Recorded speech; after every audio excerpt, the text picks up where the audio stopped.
Hello, everybody. This is Anna Karenina by Leo Tolstoy. Part 3, Chapter 4. The thought which absorbed Levin at the time of his discussion with his brother was this. The year before, he had fallen into a passion with his overseer one day when they were mowing, and to calm himself he had taken the scythe from a mushik and begun to mow. He enjoyed the work so much that he had tried it again and again. He mowed the lawn in front of the house and promised himself that the next year he would follow the same plan and spend whole days mowing with the mushiks. Since his brother's arrival, he had asked himself the question, should he mow or not? He had scruples about leaving his brother alone for an entire day, and he was afraid of his pleasantries on the subject. But as they crossed the field, he saw the mowing already begun. He decided that he would now. After his vexatious discussion with his brother, he remembered his project. I must have some physical exercise, or my character will absolutely spoil, he thought, and made up his mind to mow, no matter what his brother or his servant should say. That very evening, Levin went to the office, gave some direction about the work to be done, and sent to the village to hire some mowers for the morrow, so as to attack his field at Kalinovo, which was the largest and best. Send my scythe over to Seth, and have him put it in order. Perhaps I will come and mow too, said he, trying to hide his confusion. The prikishchik laughed and said, I will obey you. Later at the tea-table, Levin said to his brother, It seems like settled weather. Tomorrow I'm going to mow. I like to see this work, said Sergei Ivanovitch. I like it extremely, said Levin. Last year I myself mowed with the mushiks, and tomorrow I'm going to spend all day at it. Sergei Ivanovitch raised his head and gazed with astonishment at his brother. What did you say? Like the mushiks all day long? Certainly, it is very enjoyable. It is excellent as physical exercise, but can you stand such work? Asked Sergei, without meaning to say anything ironical. I've tried it. At first it was hard work, but afterwards you get used to it. I think I shall not leave off.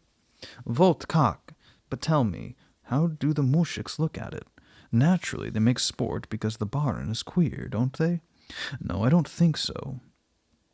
But this is such pleasant and at the same time hard work that they don't think about it. But how do you know? What do you do about your dinner? They could hardly bring you there a bottle of Lafitte and a roast turkey. No, I come home while the workmen have their nooning. The next morning Konstantin Levin got up earlier than usual, but his duties about the house detained him, and when he came to the mowing field he found the men already at work. The field, still in the shade, extended to the foot of a high hill, and a part was already mowed, and Levin, as he drew near, could see the long windrows and the little black heaps of kaftans thrown down by the men when they went by the first time. He also saw the band of mushiks, some in their kaftans, some in their shirt-sleeves, moving in a long line and swinging their scythes in unison. He counted 42 men of them. They were advancing slowly over the uneven bottom land of the field. There was an old ditch. Many of them Levin knew. The old round-shouldered Yermil was there in a very clean white shirt, wielding the scythe. There was the young small Vaska, who used to be Levin's driver. There was Sef, a little thin old muzhitchok, who had taught him how to mow. He was cutting a wide swath without stooping and easily handling his scythe. Levin dismounted from his horse, tied it near the road, and went across to Seth, who immediately got a second scythe from a clump of bushes. All ready, Baron, 'tis like a razor, cuts of itself, said Seth with a smile, taking off his shapka and handing him the scythe. Levin took it and began to try it. The haymakers, having finished their line, were returning one after the other on the track. Covered by sweat, but gay and lively, they all stopped and saluted the Baron.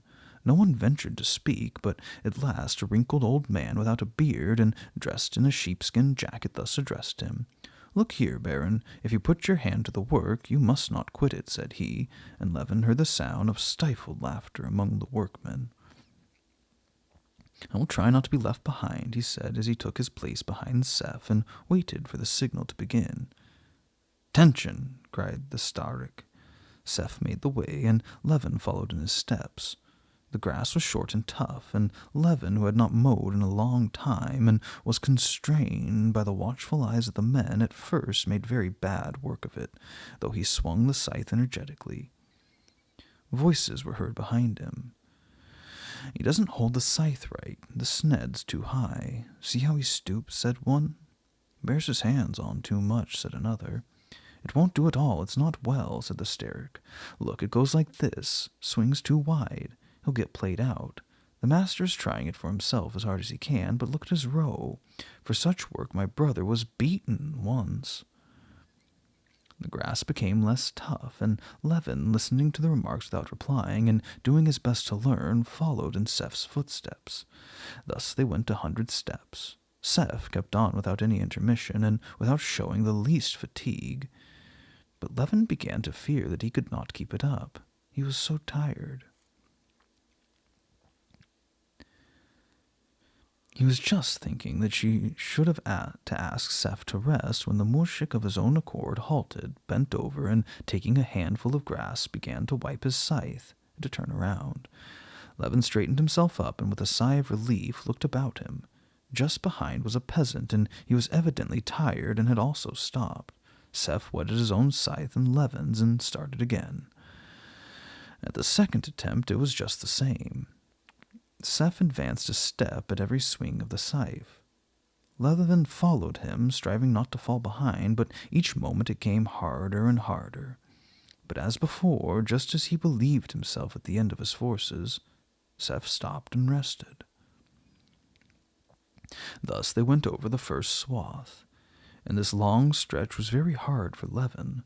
But afterwards, when the work began again, Levin had no other thought, no other desire than to reach the other end as soon as the others. He heard nothing but the swish of the scythes behind him, saw nothing but Seth's straight back plodding on in front of him, and the semicircle described by the grass, which fell over slowly, carrying with it the delicate heads of flowers. Suddenly he felt a pleasant sensation of coolness on his shoulders. He looked up at the sky while Seth was plying the whetstone, and he saw a heavy black cloud. A shower had come, and a heavy rain was falling. Some of the muzhiks were putting on their kaftans. Others, like Levin himself, were glad to feel the rain upon their shoulders. The work went on and on. Levin absolutely lost all idea of time, and did not know whether it was early or late. Though the sweat stood on his face and dropped from his nose, and all his back was wet as though he had been plunged in water, still he felt very good. His work now seemed to him full of pleasure. It was a state of unconsciousness. He did not know what he was doing, or how much he was doing, or how the hours and moments were flying, but only felt that at this time his work was good and equal to that done by Seth. After they had gone over the field one more time, he started to turn back again, but Seth halted, and going to the Sterrick, whispered something to him. Then the two studied the sun. What are they talking about, and why don't they keep on, thought Levin, without considering that the muzhiks had been mowing for more than 4 hours, and it was time for them to eat their lunch. "Breakfast, Baron," said the Sterrick. "So late already? No, breakfast, then."